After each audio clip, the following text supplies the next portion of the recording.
It's working. What is the idea of science fiction? I don't know what that means. Oh, I just don't really have any patience to like read books of like technical writing about machines that don't exist. But I really like the idea of future invented worlds.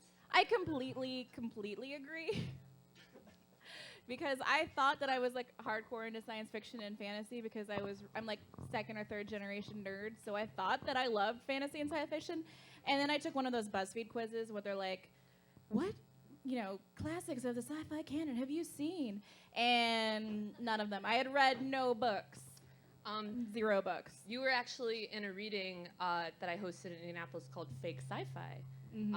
And that was sort of the idea of it, that it was sort of referring to the genre without delving into it too much. Yeah, I like the tropes of science fiction. I like jetpacks. Mm-hmm. I like when it's an alternate world and there are zeppelins and there aren't zeppelins here. Robots built for pleasure. Sex robots, that's a good one. Right. I like anything astronauts eat in space. Any food you can buy from like a science museum. Mm-hmm. Oh, things coming out of a vending machine that normally would not come out of a vending machine. That's some good stuff. It's a Vice travel documentary, but I don't know. I'd watch it. Fuck them, right? Sure. Big time. Oh, they're fun. So Erin has a hypothetical podcast called Intellectual Money Bitch. So it's actually a live vlog. It's, like a live action vlog. Vlog? Yeah, Intellectual Money Bitch, it's about finances. I feel like I'm the best person to host it because I am really poor and don't know anything about money.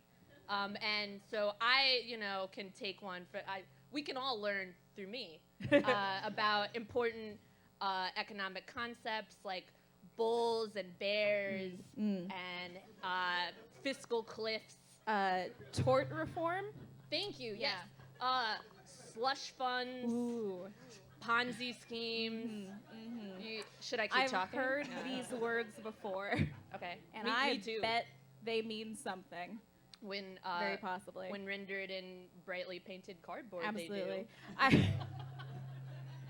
I had an idea for also. I had also a vlog podcast, whatever, that I didn't start.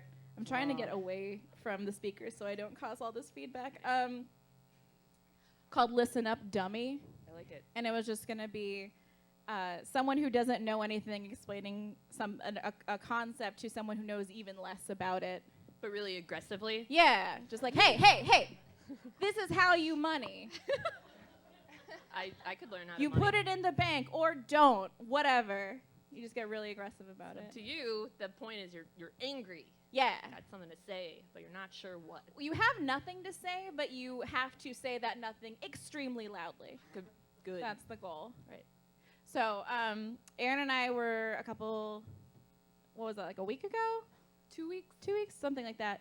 Erin hosted in Indianapolis a cartoon research laboratory that I guested a set in, and that was really fun. Yeah, that's a really important space for scholarship that I've been. It's kind of like a glorified Saturday morning cartoons screening in which different artists and thinkers curate sets kind of geared around with aesthetic continuity or some sort of theme running through them. And Bethy's was ear horns. Yeah, like an ear trumpet that you put. Because I've only ever seen it in cartoons, so I picked 3 things that had them. There's a real gap in the scholarship. Yeah, I just think that there's so many like ephemera that was in the cultural lexicon of like 50 years ago that we only now know about from cartoons, and the ear trumpet is definitely one of them. Right. So the idea was that we learned about these concepts from classic cartoons and sort of screen them back to back and then watch contemporary cartoons that may owe some debt to them. My set was on nightmares, which those were totally horrific. Just like Porky Pig being force-fed. The one that was most upsetting to me was a Betty Boop cartoon. Oh God, yeah. Oh my God, it was really so. Betty Boop has a dog. His name is Pudgy. Okay, so Pudgy becomes like furiously jealous of Betty Boop's new fox fur coat, thinking that it is a live animal, and he fucks it up, and thinks that he has taken animal life, and like I feel like this is a really potent like horror trope. Like you see this again and again, sort of so upsetting. So he's sort of like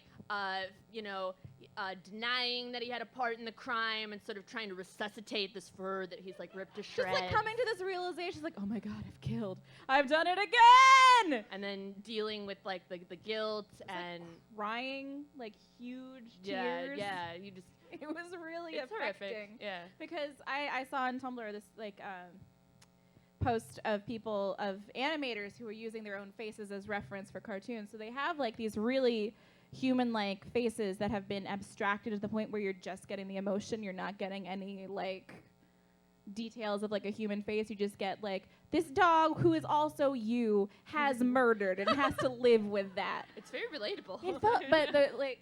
Yeah. Who hasn't killed a fur coat and then felt bad? So that's a weaking nightmare. But yeah. Yeah.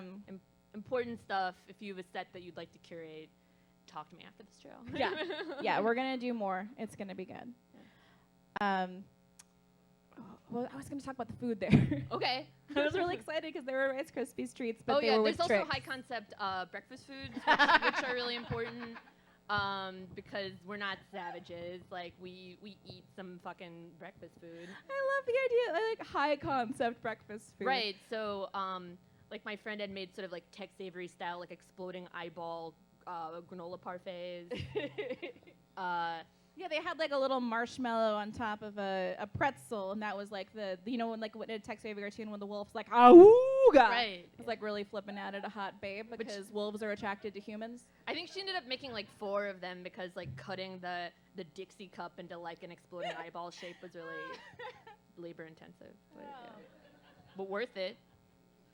I agree. Totally worth it. Worth it to the 8-year-olds who had to eat it. Or I think that like a running theme in your work is starting somewhere like science fiction or cartoons, and then like let's just take it like 5 steps backward into intellectualization, so that it has like a reference in human life, but also is just in the realm of ideas, and we don't have to feel things anymore. I very much work with just like concepts. Like I don't want to get into the details of stuff too much. Like I don't want to have too much technical information. I'm very much like a conversation that I've had with you before is we've just run through all of our self-defense scenarios.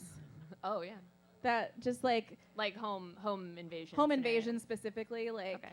Because I know when I first started living on my own. Actually, no, even when I was living with my parents. Hi, my parents are here, by the way. Yeah, sure, clap it for them. My dad set up all the mics, and my mom is nice. I don't know. Even when I was living at my parents' house, like, I had all these, like, contingency plans for if there was a murderer while I was in the shower. You gotta. It's like, well, I'm going to turn it on really hot and get out of there, and then hopefully they'll get scalded, and then, like, if there's moose, then that'll go in the eyes, or, like, can I take the shower rack down and use it as a quarterstaff? There were just so many plans. I don't think that's irrational. No, it's fine. I trade in a lot of irrational fears, so I'd say my most palpable irrational fear is just that I'll eat a metal splinter. Did you hear that? They went, ooh. Yeah. And that it'll just sort of like destroy my esophagus and in body systems. Did you get that from that Simpsons episode where that happens? No, I don't know. It could be some bottom layer. Yeah, like there's like a pointy metal shard, crusty O, and Bart swallows it and it gets put in the hospital, and then Bleeding Gums Murphy is there too, and it's this whole poignant thing. Oh, right, but. But it almost happened. Well, okay, so it almost happened to me because, well, at least at one point I did find a aluminum shard in my underpants one time. So I was in a. Are you? What's her face from Flashdance? Are you steel welding on the side, but then also just trying to make it as a dancer? I was in a sculpture program. Okay, fair enough. Mine's more fun, but okay. I think my biggest irrational fear is asteroids. I'm just like constantly concerned. Where are you gonna go? For real. You can't run away from it because there's like a crater or whatever. I don't know. I'm not science. No, I don't. No, I don't. And I don't care to be. I think just coming of age in the Deep Impact Armageddon, like when those movies came out in tandem, like really fucked me up. Sure. Yeah. Whatever you want to bang it on. I don't know. It's also why I still pay attention to Ben Affleck as a person. Right. It's both. Is like he he's gonna save me. Is he gay yet? I don't know. I don't know. Oh, give it time. Our next guest